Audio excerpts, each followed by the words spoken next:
Bonjour à tous, bienvenue sur Wrestling Clinic Radio. On est mercredi, qui dit mercredi dit nouvel épisode de la Monday Night War. Aujourd'hui c'est le 12e épisode, le 20 novembre 1995.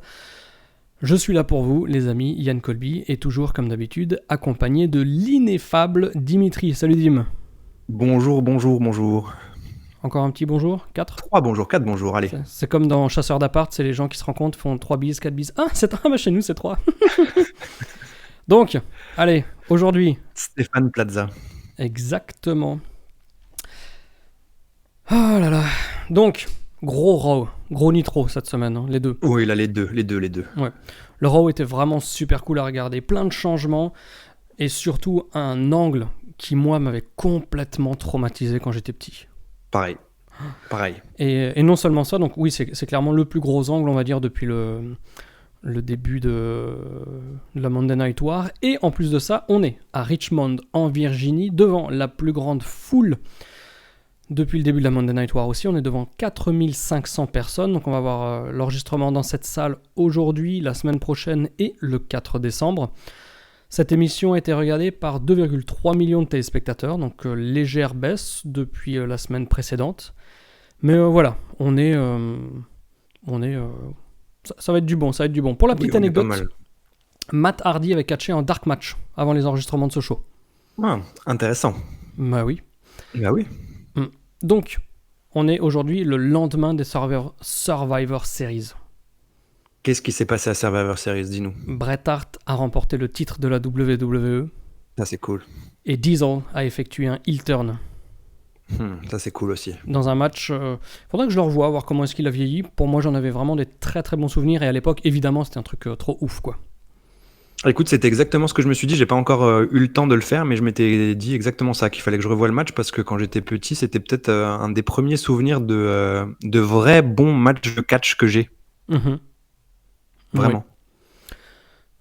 Ce soir, on nous annonce direct, et on commence par du lourd, hein, comme on dit, par le main event qui sera Shawn Michaels contre Owen Hart. Oui, là, attention. Attention. Rapproche-toi un petit peu de ton micro, je te sens un petit peu loin. Je suis là. Ah, formidable. Et en plus de tout ça, hier soir au Survivor Series, qui c'est qui a fait son retour ? Qui ça ? Mr. Perfect, pardon. Oui, Mr. Perfect. Ah oui, excuse-moi. C'est pas grave. Donc, on a un autre recap qui va nous amener à ce qui s'est passé la semaine dernière lors du heel turn du 1-2-3 Kid qui est maintenant officiellement avec Ted DiBiase. Donc, ça répond à la question qu'on s'était posée la semaine dernière. Exactement. Enfin, que je m'étais posé. Toi, tu m'as dit non, on est au courant. Moi je suis comme ça, Thomas. Tu n'écoutes pas les gens. Mais oui, c'est à cause de Michael Cole et tous ces débris de commentateurs de la WWE depuis 10 ans. Il y a un espèce de réflexe. Je n'écoute plus ce qu'on me dit quand je regarde du catch parce qu'on m'a habitué au fait que ce qui est dit n'a aucun intérêt. Il faut que je me déshabitue, c'est tout. Oui. Donc, premier match, super. Non ? Super. Le Kid contre Hakushi ? Ah bah oui. Oui, c'était bien, oui. Super match, ouais. Pendant le combat... Mieux que SummerSlam. Oui. Alors attends, est-ce qu'il y a des problèmes de communication, de connexion ? J'ai l'impression que des fois ça coupe un petit peu. Moi, je n'ai pas de coupure, moi. Ah, très bien. Donc pendant le match, on a le coup de téléphone traditionnel. Cette fois-ci, c'est Razor Ramon. Franchement, cette fois-ci, on dirait qu'il appelle de la lune. Hein. Ouais. La qualité du téléphone au début, c'est vraiment incroyable. C'est honteux de présenter ça à la télévision. Hein. Ouais, t'es en 95. Arrête. Franchement, même pour 95, au début, t'as l'impression qu'il est dans une grotte sur la lune. Toujours est-il qu'il dit que grosso modo, le Kid va payer. Ouais. Voilà. Mais plus tard. Oui, pas maintenant. Oui, pas maintenant. Bah lui, il est au salon. Maintenant, il est au téléphone, oui, voilà. Pour le moment, c'est lui qui paye pour téléphoner, tu vois. Ah, peut-être qu'il disait ça, que la prochaine fois qu'il téléphone, c'est le Kid qui va payer, non ? Ah, comment ça s'appelle ça a un nom, je sais plus, là, quand tu faisais ça, des cabines téléphoniques à l'étranger, là, c'était pas le... Ah, le 1-800 Collect ? C'est pas ça ? Je sais plus, bref. Ça me reviendra peut-être dans cette émission. D'accord. Alors Marty Jannetty, dans ce match, il vient pour faire chier le Kid parce qu'il y a eu un peu de rififi la veille lors des Survivor Series. Mais les arbitres l'en empêchent. Alors, c'est drôle parce qu'ils arrivent avec lui. il arrive en courant pour s'en prendre à lui, mais il y a déjà 2 arbitres qui sont avec lui. Alors lui court un tout petit peu plus vite que les arbitres. Du coup, à la fin, il doit un peu ralentir pour attendre que les arbitres l'empêchent de monter dans le ring. N'est pas sportif qui veut. Oui. Alors je remarque, alors je ne sais pas, je pense pas que ce soit de ta faute, je pense que c'est la connexion. Sur la première syllabe, je le coupe pas, on le laisse dans l'émission, on s'en fout. La première syllabe que tu prononces, il y a un son bizarre et ensuite tu deviens normal. C'est assez étrange. D'accord. Écoute, je n'ai pas ce retour. D'accord. Donc oui, c'est vraiment du bon catch, quoi. Oui. Par contre, je me suis toujours demandé pourquoi est-ce que le 1-2-3 Kid avait des protège-genoux de skate, là, ou de roller. Oui, il y a beaucoup de choses à se demander là par rapport à sa tenue et tout, et aussi son style de catch, parce que comme tu l'as dit, maintenant ça y est, c'est officiel, même pour toi, il est heel. Même pour toi, Et, putain. La et condescendance du truc. il a pas modifié sa musique, il bosse exactement de la même façon qu'avant, il a la même tenue, les couleurs un petit peu flashy, un peu décevant à ce niveau-là. Oui, bon. Non? Bah si, quand même, attends. Il est heel maintenant, tu peux plus être le 1-2-3 Kid, quoi. Oui, d'accord. Bon, et oh. Yann. D'accord. Yann. Si c'était Dean Ambrose, on en parlerait pendant un quart d'heure. D'ailleurs, je viens de voir qu'il a été annoncé au show New Japan que je vais voir le mois prochain. Écoute, j'espère qu'il catchera en petit boxer noir, avec des ASICS. Oui, j'ai d'ailleurs dit à Wana, ma délicieuse épouse, qu'elle va voir Dean Ambrose. Et elle m'a dit, oui, ça n'a pas eu le... Je l'imagine parfaitement. Donc oui, acrobatie, catch de qualité, Bulgarienne. blablabla. Qu'est-ce qui se passe? Donc à la fin, il y a Ted DiBiase qui pousse Hakushi lorsqu'il est sur la 3e corde. Ouais. Et le 1-2-3 Kid l'accueille avec un coup de pied circulaire après, qui lui permet de remporter la victoire. C'est un bon match, un match simple, un match efficace, qui quand même, moi j'ai trouvé, a réussi à montrer que maintenant, le Kid est un heel. Ouais, écoute, ça m'a pas convaincu dans son attitude et tout, mais après dans sa manière de se présenter au public, j'étais pas convaincu. Mais bon, après il reçoit un peu d'argent de la part de Ted DiBiase, donc un peu d'argent de poche pour aller s'acheter des bonbons. Pocket money. Exactement. Après, on a une interview de Jerry Lawler avec Ted DiBiase et toujours le même 1-2-3 Kid. Marty Jannetty revient. Par contre, cette fois-ci, il n'y a pas d'arbitre. Ouais. Donc, tout va bien. Pas beaucoup de suivi. Oui. Sid ensuite débarque. Il va casser la gueule à Jannetty. Oui, avec un powerbomb. Un powerbomb à l'extérieur du ring. Bim, immédiat.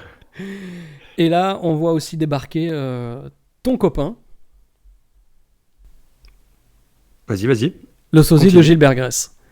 Le sosie de Gilbert Grace. Dès qu'il y a une espèce de rififi qui nécessite l'intervention des officiels, il y a Gilbert Grace qui débarque. On fait appel au Racing 79. Ouais. Ensuite, là, les Survivor Series sont terminés. Donc, le prochain pay-per-view, c'est le In Your House qui aura lieu, je sais plus où, au Canada, une connerie comme ça. Non, je crois que c'est Hershey, Pennsylvanie. Ah oui, Hershey, Pennsylvanie, pardon. Le 17 décembre prochain. Donc, ouais. Tu te souviens ce qu'on avait dit, pas la semaine dernière, mais celle d'avant, avec le Doc Hendrix qui a 36 ans. Ouais. Là, il y avait Oana qui était dans le coin, et je lui dis, tiens, viens là, my love, d'après toi, quel âge il a ce mec? Alors déjà, elle a dit, oulala, il est moche. Donc j'ai réitéré la question, mais c'est pas la question, chérie. Quel âge il a d'après toi? Oh, je sais pas, 50, 52. Donc voilà, c'est pas nous qui délirons, il ressemble vraiment à un mec de plus de 50 ans, quoi. Et donc maintenant, ça lui fait quel âge, du coup 36 ans, plus 2 semaines, quoi. En perception.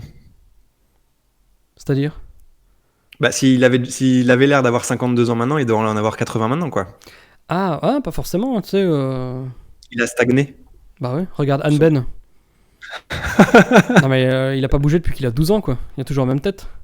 Il commence à grisonner, je sais pas s'il écoutera ça, mais... He's grisoning J'ai vu récemment et ça grisonne pas mal. Mais il a 2 très beaux enfants. Oui, je vois ça sur son Insta. Bon, récap du match du SummerSlam 92 entre Bret et le Bulldog. Pourquoi? Tout simplement parce que ce sera de nouveau le main event lors de ce In Your House à Hershey, comme tu l'as dit. Qui c'est qui a dit quoi? Je crois que c'est le Bulldog qui a dit que Hershey l'a décrit comme le scum hole of the earth.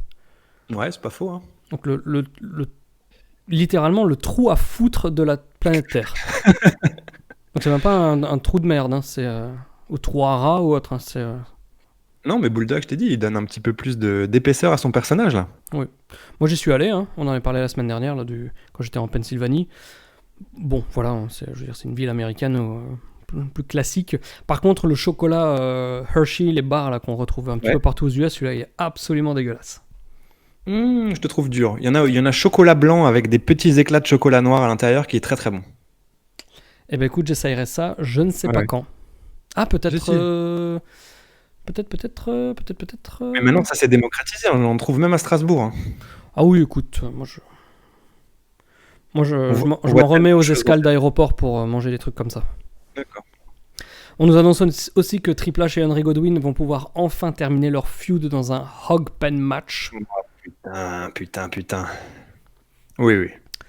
Ça va être cool. C'est un horrible souvenir de mon enfance, ce truc. Hein. Je me rappelle vraiment très précisément de ce match.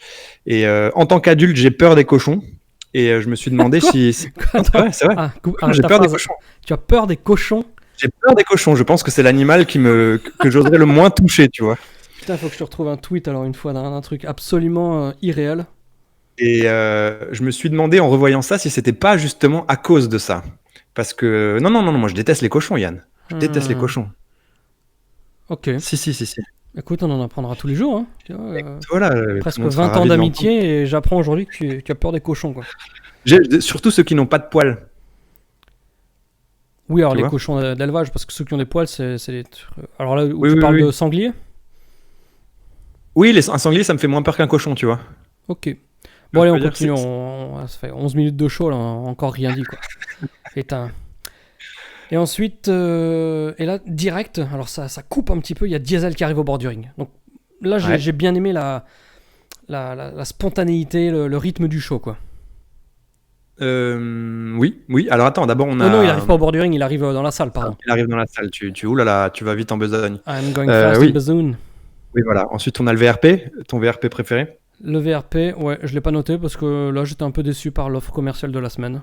Ils vendent des vestes. Alors, le prix est bien plus élevé qu'à l'habitude parce qu'ils vendent des vestes en jean Undertaker, Diesel, Brett ou Shawn Michaels. Mais non, mais c'est pas maintenant. D'abord, il y a le début de Skip contre Savio. Bah, c'est ça, c'est pendant le début, pendant les entrées. Non, parce que Diesel Diesel arrive dans la salle. Ensuite, oui, il dit bonjour à Shawn Michaels. Oui.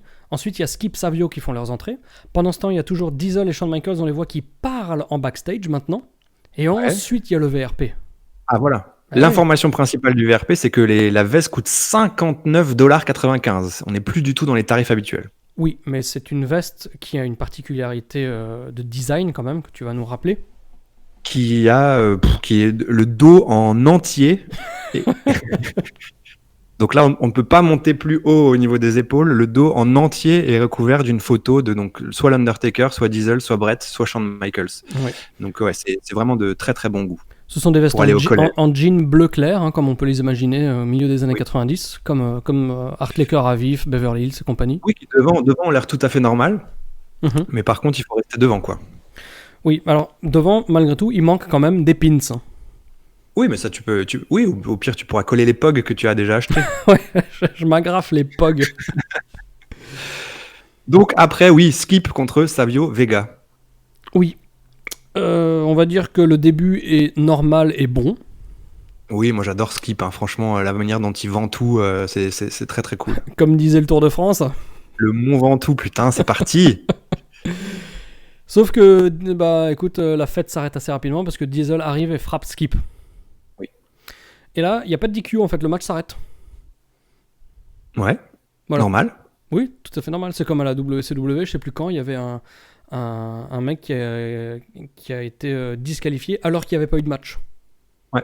Là, il y a un match, mais il n'y a pas de DQ. Voilà, Diesel arrive, c'est moi le patron, on rentre à la maison, quoi. Il prend le micro et il nous dit que toutes les exactions de la veille lui ont apporté une satisfaction et un bonheur incommensurable parce qu'il est enfin, il est enfin parvenu à être ce qu'il est vraiment. Et il n'est plus l'espèce de petit chouchou de Vince à obéir aux consignes, etc., etc. Et il dit plusieurs fois de suite, alors je sais pas trop ce que c'est censé vouloir dire, il dit « ça ne fait que commencer ». Oui, c'est un tease. Oui, c'est un tease. On verra dans les semaines à venir. En tout cas, le public n'a pas vraiment compris qu'il est heel. Hein. Parce qu'il l'aime beaucoup. Ouais, ils l'acclament et ils sont là à chaque fois qu'il dit ouais, Big Daddy Cole is back et je suis plus le champion, le copain de Vince McMahon. Yeah, yeah. Donc les mecs comprennent pas trop ce qui se passe. Ah oui, mais là, en termes de contenu, je pense que justement, c'est complètement nouveau et ça se voit que les gens savent pas trop comment se positionner par rapport à ça, parce que là, tout ce qu'il dit, c'est très, très, très novateur pour l'époque, quoi. Là, il mentionne Vince, il mentionne l'idée, enfin voilà, tous les, Le tout kayfabe. oui, c'est ça, voilà, tout l'envers du décor. L'Enfduc. L'Enfduc. Donc ouais, non, Et franchement, après, bah, oui, non, c'était, mais oui, non, c'est sûr que c'était. Et puis, il est aux abords du ring. Donc visuellement aussi, c'est bizarre. Tu vois, d'habitude, les mecs sont dans le ring ou dans un backstage ou autre. Là, il est tout seul au bord du ring, là où en général, ils font les interviews avec Vince, Lawler et les intervenants. Là, il est tout seul de manière autonome au bord du ring. Donc c'est aussi un cadre visuel auquel on n'est pas habitué, quoi. il gueule vraiment directement à Vince aux commentaires. Oui. Il le flingue verbalement en étant à 1 mètre de lui, en le regardant, quoi. C'est une des premières fois là que Vince est mentionné à la télé comme étant le proprio de la WWE.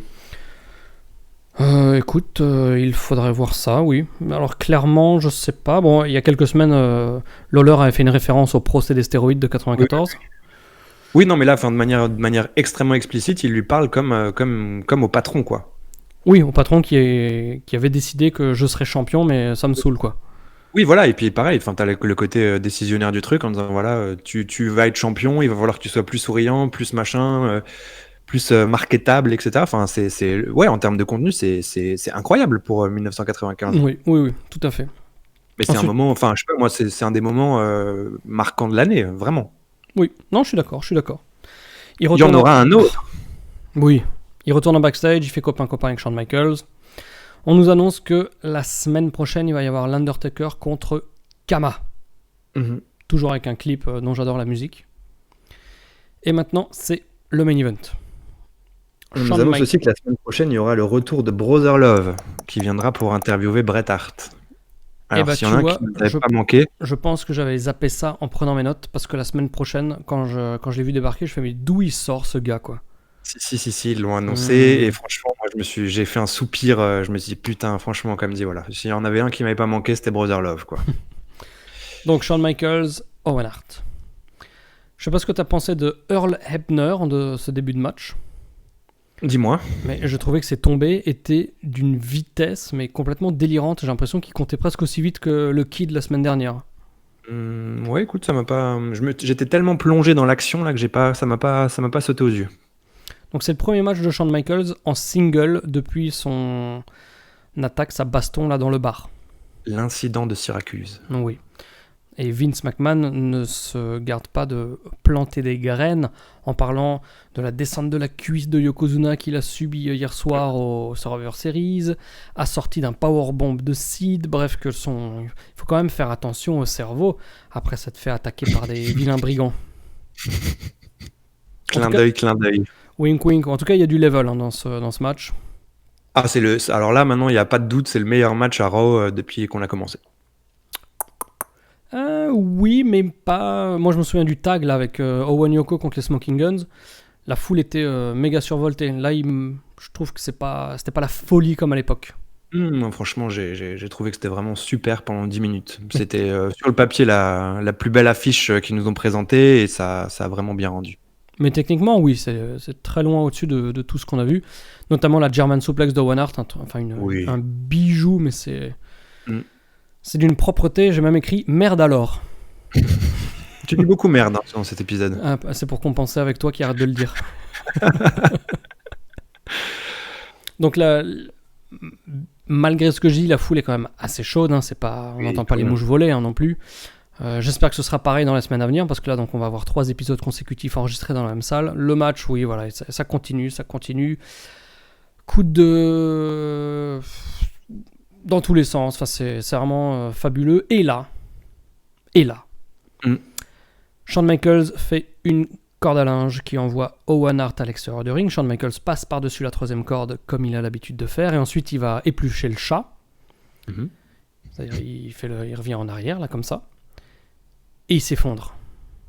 Ouais. Il s'est pris un petit enziguri quand même juste avant. Aussi dans le match, il s'est pris un enziguri. Mais ça, oui.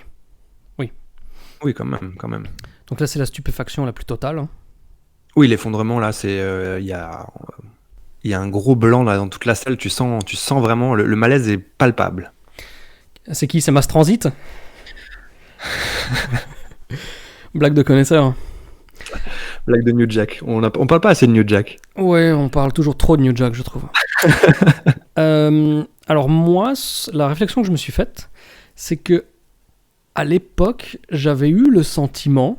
Enfin, si par exemple, avant de voir ce Raw, tu m'avais demandé de décrire ce match, des souvenirs que j'en avais, je t'aurais décrit les affres cérébraux de Shawn Michaels comme plus récurrents dans le match. Moi, je pensais que c'était genre, j'ai un petit peu mal à la tête, et puis une minute après, j'ai quand même mal à la tête, et puis une minute après, j'ai vraiment mal à la tête, et ensuite il tombe dans les vapes. Oui, là, c'est assez... c'est d'un coup, quoi. Ouais, moi j'avais vraiment et puis c'est vrai que d'une certaine manière, ça aurait été plus sympa qu'ils donnent des signes avant-coureurs, tu vois.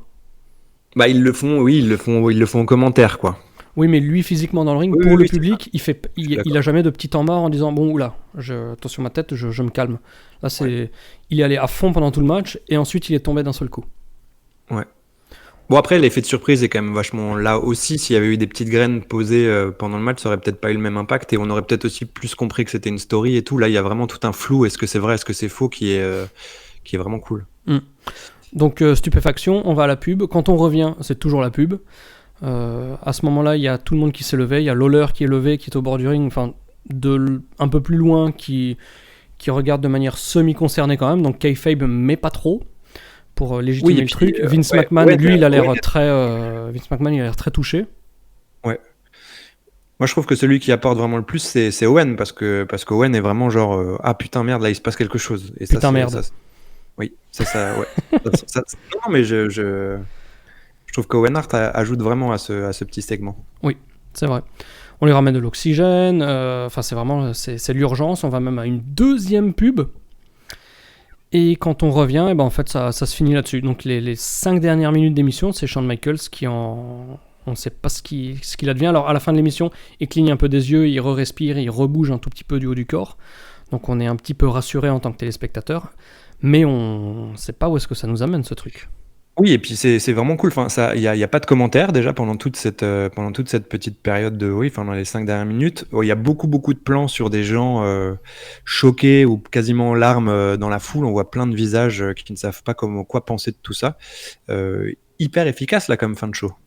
Ouais, non, franchement, c'était une très bonne fin, un gros Raw dans lequel il y a eu du bon catch, il y a eu des angles, il y a eu des changements de personnages avec des heel turns.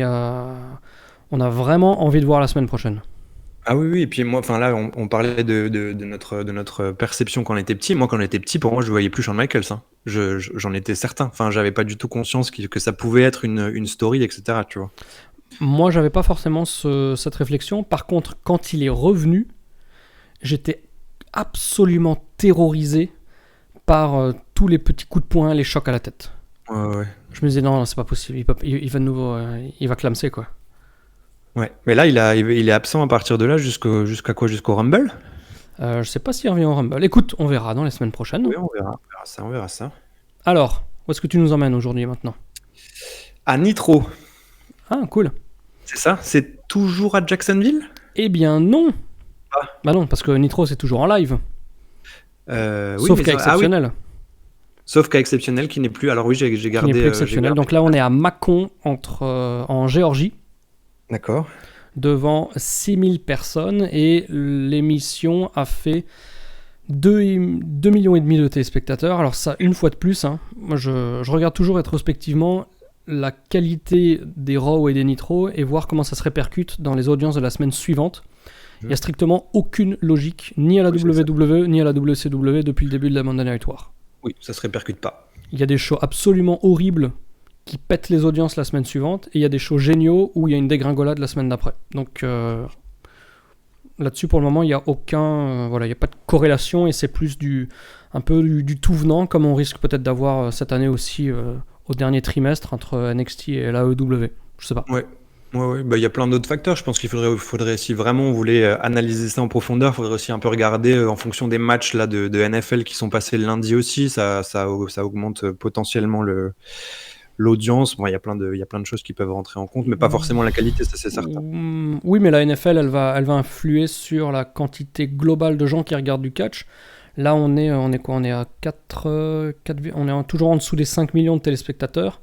S'il y a moins de gens qui regardent du catch, ça va se répercuter dans les deux. Mais voilà. Mais on a Ouais, toujours le même nombre de téléspectateurs depuis septembre, à peu près. On est entre 4 et 4 millions et demi, 4 millions 8 max. oui. Mais écoute, on va utiliser tout ça pour une mini transition parce que donc on parlait de NFL. Ce soir, c'est Sting contre Hulk Hogan et c'est présenté par Eric Bischoff comme le Super Bowl du catch. Donc là, c'est quand même très très sérieux. On arrive avec les trois gus habituels. Bobby Heenan nous explique que ce soir, exceptionnellement, il est pour Sting, qu'il veut que Sting batte Hogan et qu'après l'avoir battu, il tombe dans les escaliers, se cogne la tête. Comme ça, on sera débarrassé des deux. Donc voilà le tableau. Ce soir, c'est Sting contre Hogan et on va bien s'amuser, moi je te le dis. Et pour le premier match, on va s'amuser aussi parce que c'est ton pote, le requin, Shark, contre ton autre pote, Scott Norton. C'est labellisé Special Rematch. Oui, Alors là, d'il y a 2 semaines. oui, bon, je sais pas pourquoi. Oui, enfin, on a des rematchs souvent. Je vois pas pourquoi celui-ci est labellisé spécial rematch. Les deux se quittent plus et déjà première immense déception, c'est que Scott Norton arrive en premier et là il y a Shark qui attaque pendant l'entrée. Donc oui, immense déception parce qu'il sera pas annoncé comme venant de Tsunami cette fois-ci, quoi. Ouais. Je me préparais déjà à rire. Bon, Scott Flash Norton. Flash Norton. J'imagine la gimmick en 2019, c'est le mec qui vient avec une clé USB géante. Là, ils disent que c'est parce qu'il gagnait ses matchs très rapidement en bras de fer. Oui. Ouais, donc voilà, Flash. Bon, c'est le même match que l'autre fois quasiment. C'est juste, on En se plus met sur la court, gueule. Dieu merci. Oui, un tout petit peu plus court. On se met sur la gueule sans rien vendre jusqu'au finish, qui est un power slam de Norton sur Shark pour la victoire. Shark se dégage au centième de seconde après le compte de 3 et se relève. Oui, j'ai mis haha, le finish, rien à battre. Voilà, donc pendant le match, ils vendent rien et même le finish, ils le vendent pas parce que du coup, Shark se relève immédiatement après le power slam et il fait rien en fait. Il se relève, il se plaint genre pourquoi j'ai perdu et il part. Ouais. Ouais, voilà, bon, écoute, on va passer à la suite, mais bon, ces deux-là, j'espère que c'est la dernière fois qu'on les voit ensemble en tout cas. Jimmy Hart et Taskmaster. Ouais, ça on peut peut-être passer aussi, non? Bah, c'est une interview de merde comme chaque semaine. Enfin, moi il me saoule quoi. Ouais, je trouve que le visage un petit peu concerné de Kevin Sullivan qui regarde Jimmy Hart en n'étant pas vraiment sûr de est-ce qu'il est avec nous, est-ce qu'il est pas avec nous, pourquoi, j'aime quand même un peu, j'avoue. Mais c'est vrai que là, en l'occurrence, c'est trop long. Ça dure beaucoup trop de temps. C'est pas très intéressant. On passe encore aux commentateurs et Bobby Heenan qui nous parle de la bataille royale. On a le blâme de la semaine de Mongo Mike Michael. Je ne sais pas si tu l'as noté. Je te laisse le dire. Il dit ton opinion est comme mes pieds, elle pue. Donc le mec s'auto-blâme en blâmant quoi. Oui. Du Mongo Mike Michael tout craché, c'est parfait. Là, bon, à ce niveau-là, je me dis putain, c'est quoi ce show là? Et je suis sauvé parce que les premières notes de la musique de Disco Inferno retentissent. Ouais. Il arrive toujours superstar qu'il est et cette semaine, il a son CD en main quoi. Mec, il était dans un studio quoi. Il a eu un rencard secret avec Thomas Fava. Thomas Fava, le producteur véreux de Hélène et les garçons, hein, pour ceux qui ne comprennent pas la référence. Enfin bon, ou ceux qui vivent dans une autre planète certainement beaucoup plus intéressante. Ou le monde réel, quoi. Oui, voilà, le monde réel.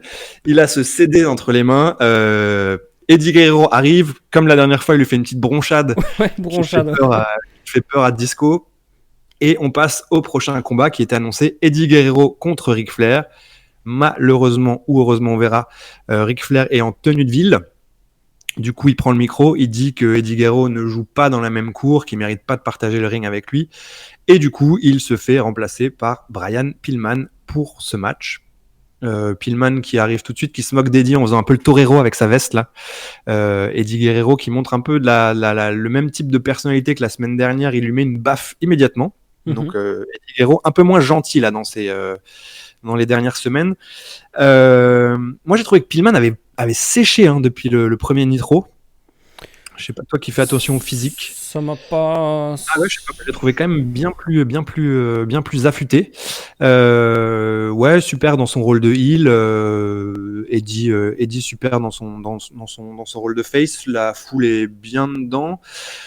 Le dive de la semaine de Eddie Guerrero. En fait, il le fait chaque semaine. Donc... Oui, c'est ça. Non, mais c'est ça, le dive de la semaine. Chaque semaine. Mais alors, ça fait 3 semaines ou 4 semaines qu'il le fait. À chaque fois, c'est pire. Mais alors, celui-là, il vole à 8 mètres, le mec, quoi. Ouais, et à chaque fois que je le vois, je me dis, bon, c'est très beau, mais à la limite, c'est mieux s'il le fait plus, parce que ça va mal finir, quoi. Oh, putain, mais là il part. Ils sont à 5 mètres des tapis à l'impact, quoi. Ouais. Monsieur et Madame Pacte ont un fils. Et il s'appelle... Ah oui, Alain, d'accord, très bien. Qu'est-ce qui se passe à la fin? Oui, c'est un frog splash pour la victoire. Et là, pareil, Pillman se relève immédiatement après le pin. Tout de suite ce que j'ai marqué, pareil que le match d'avant. Ouais. Il est debout immédiatement après, ça n'a pas de sens, et surtout qu'il n'y a pas de suite, en fait. Oui. C'est la fin du show. Eddie célèbre. C'est chronométré, c'est la fin du show. C'est chronométré à la seconde près, Nitro, quoi. Ouais, c'est bizarre parce que là, en plus, c'est vraiment deux matchs de suite. On passe à la pub après ça. Moi, à partir de ce match, j'ai commencé à me faire la réflexion que la tenue d'Eddie Guerrero était trop moche et cheap par rapport à la manière dont il brille. Parce qu'au début, il n'existait pas. Ouais. Et là, pour le moment, il est buildé comme clairement le meilleur cruiserweight de la WCW à ce moment-là, en tout cas. Et il faudrait que sa tenue évolue. Malheureusement, d'après mes souvenirs, elle n'a pas trop évolué avant au moins la deuxième moitié 97. Oui, là, ça va mettre un peu de temps. Après, moi, je trouve que je suis d'accord avec toi. La blanche, je trouve que ça va pas. Après, quand il est en noir, ça va un peu mieux. Très bien. Mais pour une fois que tu n'es pas raciste. Oui. Donc, ensuite, on a le programme de Saturday Night. Alors, cette fois-ci, il n'y a pas de match. On aura juste les catcheurs qui sont présents. On aura Lex Luger. Et alors là, attention, on aura Vicky Wall Street. On aura Disco Inferno. Et on aura Hugh Morrus. Donc là, pareil, vraiment... Tous devant la télévision. Vicky Wall Street qui a fait une interview lors du premier Raw, du premier Nitro le 4 septembre, un match le 11, et depuis, le mec n'existe plus. Ouais, c'est ça. Donc, ouais, ça un gros programme pour Saturday Night. Ensuite, on voit des images de Macho Man la semaine dernière, et donc Luger qui aggrave sa blessure au bras.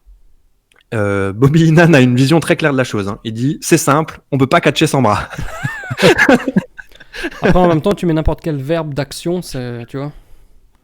Non, on peut pas faire la vaisselle sans bras, tu vois, ça marche aussi, quoi. Non, mais justement, là, on peut pas catcher sans bras, oui. Là, Bobby, tu as tout à fait raison. Ce show est fabuleux, donc on continue avec un 3e match où on a Hawk des Road Warriors contre Big Bubba Rogers. Voilà, complètement. Pendant l'introduction de ce match, pendant les entrées, j'ai bien aimé parce que Eric Bischoff, en bon connard qu'il est, il tease vraiment de ouf qu'on pourrait avoir une méga surprise pendant World War 3, que comme celle de Luger pendant le premier Nitro. Il est vraiment, enfin, quand tu entends ça, tu te dis waouh, il va se passer quelque chose d'extraordinaire. Il ne s'est pas passé quelque chose d'extraordinaire. La surprise, on parlait de 3 géants la semaine dernière. Ah bah on en parlera la semaine prochaine, le lendemain de World War 3. C'est ça. Mais bon, en tout cas, on peut déjà dire que... Quand tu regardes les résultats, tu fais mais non, j'ai cliqué sur la mauvaise année. C'est ça. Franchement, c'est ce que je me suis dit. Hein. Ouais. Bon, le match. Alors, il y a un moment... c'est vraiment pas très bon. Je sais même pas pourquoi on parle de ce match, en fait. Non, mais parce qu'il y a quand même de trouver tes mots, quoi.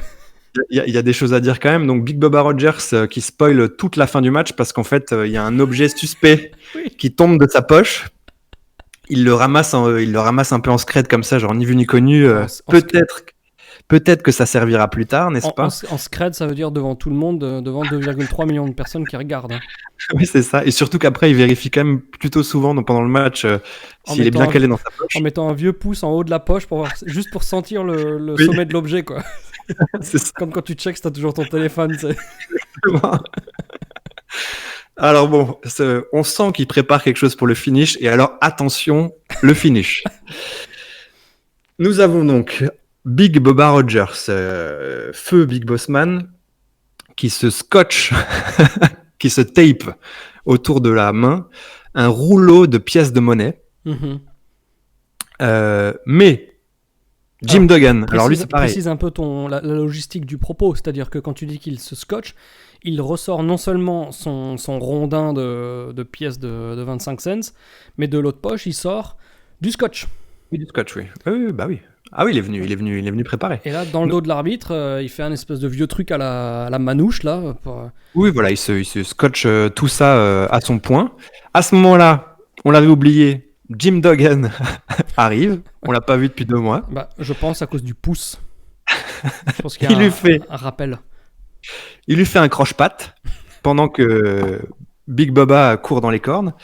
Et donc là, Big Bubba tombe lui-même sur son point qu'il venait de préparer. Sur son piège machiavélique. Exactement. Directement, pleine gueule sur son point. Et là, Hawk, gentil babyface, il arrive et il le couvre. 1, 2, 3. C'est terminé. Franchement, pour ce que c'était, ça allait. Non, je voulais voir ta réaction. C'est pas crédible. Alors ensuite, Hogan, c'est ça? Non. Ensuite, c'est le main event du Super Bowl de la galaxie intergalactique. Hulk Hogan contre Sting. Ouais, Fantomètre contre l'Ultimate Warrior. Voilà, Sting continue un peu ses petits mind games comme ça en étant rouge et jaune. Hogan contre Sting, donc là en 95, on est 2 ans avant la catastrophe de Starrcade 97. Ouais. Alors déjà, bon, allez, on y va. Déjà avant le match, c'est n'importe quoi. Sting fait son entrée, il attend dans le ring, il y a la musique de Hulk Hogan, je commence déjà à rire. Le Macho Man arrive. Déjà, tout va bien. Macho Man pointe vers l'entrée, tu sais, genre, comme pour introduire quelqu'un, tu sais, genre, attention, il y a quelqu'un qui arrive. Il arrive.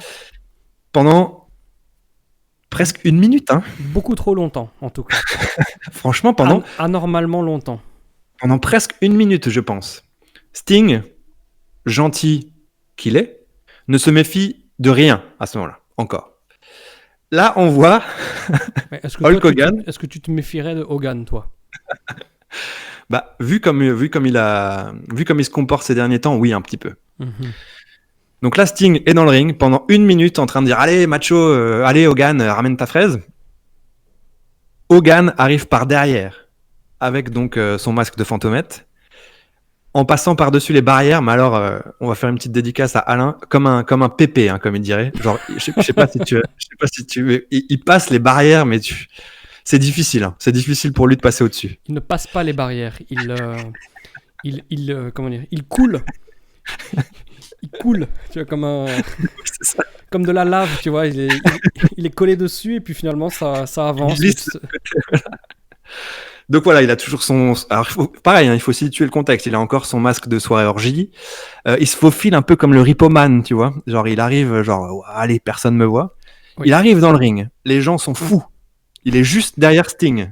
Comme Sting est un abruti.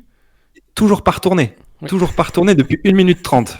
Et il est toujours en train de dire allez, Hogan, ramène-toi. Donc...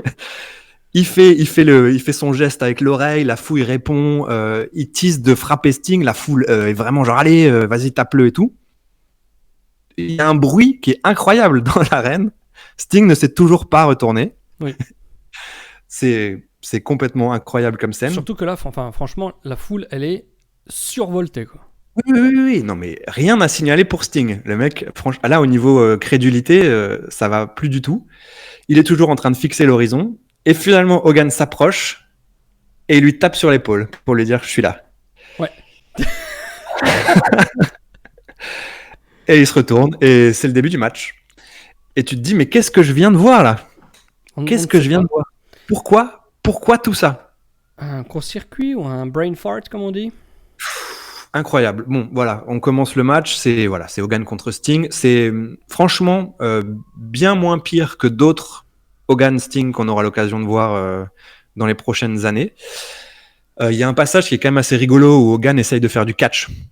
Il fait des trucs au Oui, sol. bien entendu. Parce que le match dure assez Oui. longtemps, mais dans les premiers moves que Hogan tente de faire, à un moment, il y a une espèce de clothesline dans le coin. Tu as pas noté là-dessus? Vas-y, dis-moi. Bah, il trébuche en fait. Ah non, ça j'ai pas noté. Mais il trébuche, comment dirais-je? Oh, Sting est dans le coin. Hogan vient. Je crois pas qu'il fasse une diagonale complète. Il court vers lui et il fait sa clothesline, mais il trébuche. Dieu merci pour lui, en fait, il trébuche de trop près, donc il connecte quand même la clothesline. S'il avait trébuché 20 cm avant, il aurait fait un face bump comme une chèvre, quoi. Mm. Ouais, non, mais il y a plein de moments qui sont assez gênants là, quand Hogan travaille vraiment au sol avec des clés, avec des trucs où ils font un peu de la lutte vraiment au sol, ça va pas du tout. D'autant plus qu'il faudra préciser la tenue vestimentaire de Hogan. Complète. Oui, alors du coup, il a quoi? Il a un t-shirt sans manches, sans rien dessus. Oui. Son petit pantalon, Son legging. oui, son legging noir, du coup, quasiment NWO. Mhm. Et ses bottes de cow-boy rouges. Oui, c'est-à-dire qu'il a des bottes de cow-boy de la rue, quoi. Il est pas habillé en catcheur. Oui, non, il est vraiment en tenue parfaite pour pouvoir faire du chain wrestling comme ça au En sol. peau de serpent, mi Bordeaux, Bordeaux écarlate, quoi. Ouais. Bon, le match, j'ai trouvé que c'était assez symptomatique du paradoxe un peu de l'époque parce que la foule en a plutôt quand même marre du gentil Hulk Hogan. Il se fait beaucoup huer. Oui, il se fait quand même beaucoup huer, pardon. Mais le paradoxe est là, c'est qu'en fait, quand il commence sa petite routine, quand il commence ses 1, 2, 3 punch, machin et tout, les gens adorent participer à l'interaction. Et le boucan, quand il fait le you et après Ouais. les coups de poing, est incroyable. Tu sens que c'est un peu comme John Cena, tu vois, c'est quand il est boué pendant tout le match, mais quand il y a You Can See Me, il y a tout le monde qui le fait. Donc tu vois que ils crachent sur un truc, mais ils aiment quand même y participer. Donc bon, c'est assez intéressant de le relever. Hashtag Clara Morgan. Exactement. Ouh là là là là là là là. Ça va être coupé, ça? Non, pas du tout. Non, on laisse. Allez. Bon, Sting s'enlève pour la leg drop. Il place Hogan dans le Scorpion Deathlock. Là, j'ai trouvé que c'était vraiment, vraiment drôle parce que Hogan agonise en exagérant 3000 fois. Oui, immédiatement. dans la prise, Il mais est au bout de sa vie, quoi. Et il crie Macho Man, il disait attention Macho, il va me casser la jambe et tout machin. C'est quand même très divertissant à ce moment-là. Alors avant ça, je te coupe. Oui. Je sais pas si t'as capté. À un moment, il y a du bordel dans la foule. Non, dis-moi. On sait pas ce qui se passe. Il y a un moment, pendant comme ça, 30, 45 secondes, voire une minute, plus personne ne regarde ce qui se passe dans le ring. Toute la foule mais ça chante pas et c'est évidemment pas mentionné par les commentaires, donc on sait pas du tout ce qui se passe. Mais ouais, il y a une minute de combat où la foule, enfin il y a un mec bourré qui s'est fait sortir ou un truc dans le genre, mais la foule n'en a plus rien à foutre. Et c'était sympa de voir un public vivant de manière autonome, tu sais, comme. Ouais. Mais ça montre bien un peu ce que j'ai pensé du match parce que moi j'étais assez agréablement surpris, voire très agréablement surpris parce que je trouvais que ça passait largement. Ça a duré quand même plus de 10 minutes et 10 minutes Sting Hogan, tu peux quand même t'attendre au pire. Et finalement, c'était quand même vachement mieux que ce que j'imaginais. Comme dit, Hogan est dans le Scorpion Deathlock. Tu as quasiment l'impression que Sting va gagner. Mais là, comme on pouvait s'y attendre malheureusement, le donjon arrive. Oui, la chienlit. Voilà. Parmi le donjon, il y a un nouveau membre qui est donc Hugh Morris, qui est Bill DeMott, qui a été trainer à NXT du coup. Et qui deviendra grosse érection. Oui. C'est pas pour ceux qui n'ont pas la ref, c'est pas une blague. C'est en 2000, il y aura le clan des Misfits in Action, c'est ça? In Action, ouais. Avec Hugh Morris qui aura un nouveau nom qui s'appellera Hugh, donc toujours le même prénom, G, donc Général Rection. Mais quand tu le dis en anglais, ça fait Huge Erection. Donc voilà. Donc il deviendra dans 5 ans, même un petit peu moins, 4 ans et demi, grosse érection. Voilà. Donc là, c'est Hugh Morris. Donc humour, son personnage, c'est qu'il rigole. Donc écoute, on va laisser aux auditeurs le plaisir d'imaginer ce que serait son personnage quand il s'appellera Huge Erection. Le donjon vient comme d'hab, c'est toujours les mêmes jobbers, ils arrivent à 4, il y a tout le monde là, il y a Zodiac, tous ceux qu'on voit pas habituellement. Catcheurs de qualité. Voilà, ils se font tous dégager jusqu'à ce que le géant arrive. Alors pareil, on sait jamais pourquoi le géant arrive en dernier, il pourrait venir en premier, ça leur économiserait quand même de se faire casser la gueule à chaque fois. Il a plus de kilos à traîner, donc ça prend plus de temps. Ouais, il se met en position de double chokeslam sur Hogan et Sting. Il attend bien correctement pour les soulever les deux. Au moment où il les a en l'air, le Macho Man, Randy Savage, arrive pour foutre un coup de chaise que le géant ne vend pas. Il se retourne, bam, c'est lui qui se prend le chokeslam. Pendant ce temps-là, Sting et Hogan refont équipe, sont de nouveaux copains, prennent une chaise et clothesline par-dessus la troisième corde avec la chaise, le géant. Alors, s'ils arrivent à faire ça pendant la guerre mondiale, ils l'éliminent. Je ne raconte pas, hein. Franchement, là, c'est quand même plutôt intéressant ce qui vient de se passer. Le géant est complètement furieux à l'extérieur. Kevin Sullivan et Jimmy Hart viennent foutre le bordel à la table des commentateurs pour finir le show en meuglant là. Enfin, ils disent voilà, ils gueulent sur Bischoff, Inan, etc. Ça se finit comme ça. C'est assez abrupt, assez rapide. Et là, franchement, Eric Bischoff, je ne sais pas si tu as noté, mais pour clore le show et pour vraiment résumer en une seule phrase ce qu'est la WCW à ce moment-là, il dit quelque chose d'extraordinaire. C'est la dernière phrase du show. Il dit, si quelqu'un arrive à prédire ce qui se passe à la WCW, il est dérangé. Genre, faut vraiment être complètement fou pour comprendre la logique de tout ça. Et donc, tu as envie de dire, bah oui, Eric, franchement, oui, tu as tout à fait raison. On regarde là depuis 2 mois et demi. Oui, mais je trouvais que c'était vraiment, vraiment très, très drôle et c'était à point nommé pour clore un show comme ça. Cette semaine-là, ce Nitro, il était, je l'ai trouvé aussi très bon. Oui, mais je pense qu'on est quand même... Oui, dis-moi. Ouais, c'était une grosse semaine. Mais la fin m'a énervé parce que l'intervention, là, ok. Quand tu as un match qui est pourri ou qui n'a pas eu le temps de démarrer, why not? Tu fais l'intervention parce que le but du truc, c'est l'intervention, c'est pas le match.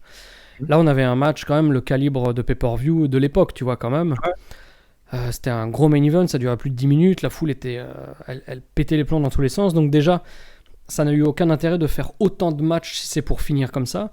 Et la double clothesline du géant par-dessus la troisième corde, ça aurait été, putain, mais le finish le plus parfait de l'émission, quoi.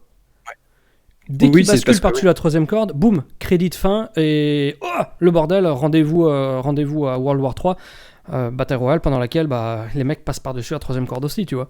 Et non, là on fait tirer le truc pendant 1 minute 30, 2 minutes, on perd en intensité, il faut de nouveau faire le récap habituel et ceci et cela. Et ça devient pesant parce que, je spoil, la semaine prochaine, l'émission aussi aurait pu terminer d'une manière, normal, quoi, avec les crédits de fin sur l'action, sur ce qui est en train de se passer dans les angles. Mais non, à chaque fois, on est obligé de revenir à la table des commentateurs pour dire, pour expliquer aux débiles américains qu'est-ce qui s'est passé, parce qu'après l'avoir regardé, il a pas compris ce qui s'est passé, quoi. Ce qui est malheureusement proche de la réalité, très probablement. Besoin. Mais voilà, c'est relou, parce que s'ils avaient fini comme ça, j'aurais pas du tout été énervé par l'intervention. En fait, c'est à mesure que ça tire en longueur que je me dis, c'est n'importe quoi ce qui est en train de se passer, quoi. Ouais. Non, mais oui, c'était un bon Nitro, mais Raw était quand même, je pense, bien plus marquant. La seule petite critique qu'on peut émettre sur Raw, c'est que, franchement, c'est quasiment les 2 angles majeurs de l'année 1995 qui ont lieu dans le même show, quand même. La shoot de Kevin Nash, de Diesel, pardon, et l'angle de la commotion là, de Shawn Michaels. Quand on a vu des épisodes précédents ou même les prochains, quand on voit ce qui se passe dans certains épisodes de Raw, je pense que ça aurait pu être, ils auraient pu consacrer un épisode à chaque événement, tu vois. Oui. Parce que là, il y a quand même 2 trucs majeurs et je trouve que c'est un peu dommage quand même. Oui, après on va voir comment ça va évoluer niveau Big Daddy Cool dans les semaines suivantes plutôt. Oui, t'inquiète pas, ça va évoluer. Mais voilà, non, mais c'était une grosse semaine quand même, ça. Hein. Il n'y a pas à dire, ça donne envie. Et ça revient à ce que je disais un petit peu plus tôt, c'est que la semaine prochaine, les audiences vont pas du tout refléter la qualité ni de l'un, ni de l'autre, ni des deux. On va pas avoir plus de gens qui regardent, et puis il n'y a pas... Ouais. Pas de buzz. Surtout qu'à la WCW, on sera le lendemain d'un pay-per-view, donc... Ouais. Et quel pay-per-view. Et quel pay-per-view. Donc ouais, on va vous donner rendez-vous la semaine prochaine, les amis, le 27 novembre. Le jour de mon anniversaire. Si vous voulez m'envoyer des cadeaux, vous pouvez me faire un petit mail à wrestlingclinic@gmail.com. Non, je rigole. Bon, cela dit, on ne sait pas. Mais voilà, on va avancer. Qui va être champion de la WCW lundi prochain? On ne sait pas. On ne sait pas. Peut-être qu'on va... Il y a quand même des trucs qui vont se passer à World War 3. Donc je dis que la semaine prochaine, on commence par Nitro. Tu veux commencer par Nitro? Ouais, on va briser les conventions. Allez, vas-y, c'est ton anniversaire, c'est toi qui choisis. Ah, formidable. Bon, allez, merci les amis d'avoir écouté l'émission jusqu'au bout. Merci à toi, Dimitri. Et puis, merci à toi, salut à tous. On embrasse tout le monde et ta bonne humeur en te donnant rendez-vous la semaine prochaine. À plus. Yeah.